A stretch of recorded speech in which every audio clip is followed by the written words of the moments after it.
What my work has always been about is the pursuit of an aesthetic.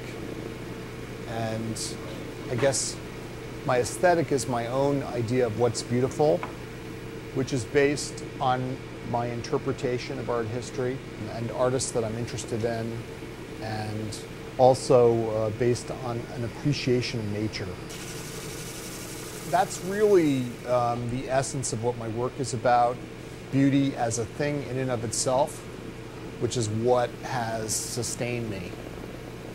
That deep, deep, passionate interest in an aesthetic.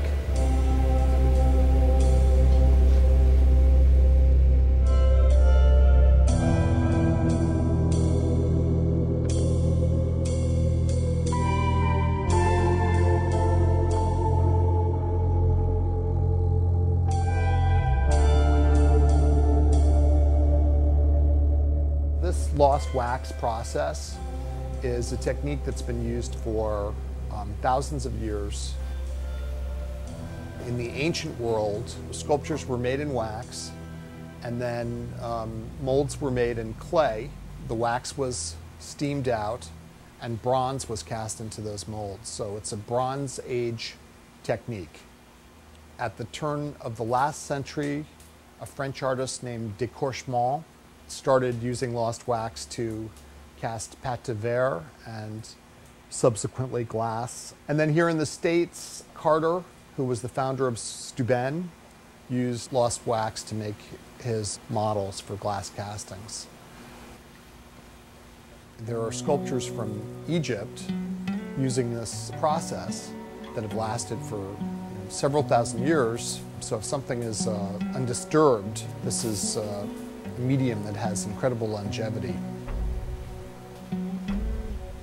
In the studio glass movement, I would say, as a third or fourth generation artist working in the studio glass movement, I'm one of the first people to pioneer this technique to cast glass, especially to do portraiture that's realistic. The great thing about this technique is that all the details are captured, so you get fingerprints, which can be really beautiful and interesting. I've been interested in the super goddesses for a long time. They combine portraiture with, there's sort of a fantasy element with the coiffures, which in the context of this series, the coiffures are symbols of power, the big headdresses. And they sort of hearken to 17th and 18th century court hairdos, and wigs, but they're not a literal translation of that. I have a lot of different sizes of portraits of this one model. I've been fascinated with her face because of its ambiguity, very serious expression. I always tend to give my portraits a somber aspect. It seems like she's got such a finely modeled nose and features, very chiseled, but also quite fleshy.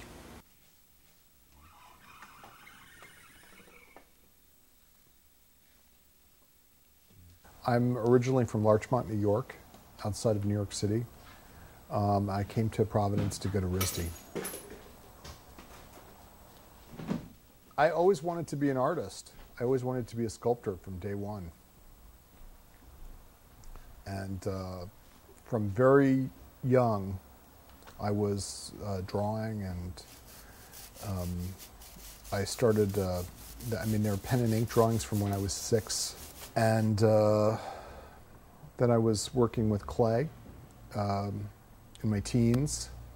And from there I went to Philadelphia College of Art, where I took summer programs in ceramics, and then I just always was making art.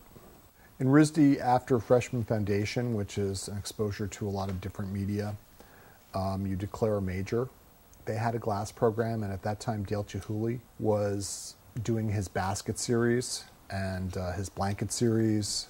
And he was, at that point, he had already left RISD and moved to Seattle. The grad students were pretty much running the glass program in the interim before they found a person to be the head of the department.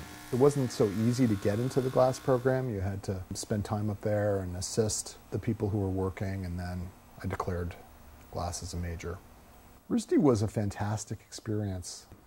For the most part, I worked with Richard Harned and then Bruce Chow. When I got out of school, my main interest was in making art, and that's continued. And I found that Providence is a great place to make art, that there's a very supportive community of people who work with glass, particularly. As I stayed here and learned about Rhode Island, at that same time, a lot of urban renewal happened in Providence. I love Providence. I've always really liked Rhode Island. On the one hand, the fact that they take so long drives me crazy, that it's such a long time period from the time that I make the original clay model, that there's so many steps involved. But I also love to experiment. One of the things that I think characterizes my work is an ongoing experimentation with process. And by that I mean how to make something that's cast in glass that has great detail. I have struggled a lot with color. One of the issues that I've encountered is I really like the wax. I've colored the wax, usually it's brown, or I've colored it in subdued earth tones, and it has a slight translucence to it, so it almost looks a bit like glass. But the glass itself comes in so many different colors, and some of them are almost lollipop bright. They look like candy. And I do love color, but I haven't always been convinced it's working with the sculptures. Like a figurative portrait, I found that a bright color, while it's beautiful and it can make it look like a jewel, doesn't enable the viewer to really see the portrait aspect of the sculpture. Crystal or grays or more muted colors, like a pale green, those are all colors which work better on the portraiture. A lot of my work is architectural, and I found that doing a lot of mixing of colors can tone them down quite a bit. I'm really more concerned about satisfying my own aesthetic than I'm not really thinking about what other people are thinking. I have to be satisfied with something, and then hopefully other people will like it. They may not, but that's okay, I can live with that. The thing that I love the most is being surprised. So in that sense, I would liken making artwork to gardening. I have a garden. I love to be in the garden. One of the ways that I work, in addition to planning everything out right from the beginning, when I'm working on a series of things, I'll make a lot of parts, and then I'll put together something out of parts that fit within the context of the series. Those things can be surprising and interesting, and they just happen without a lot of agony. When I look at my own work, what I don't see is pared down minimalist forms by themselves, and that's something that I would probably seek to avoid.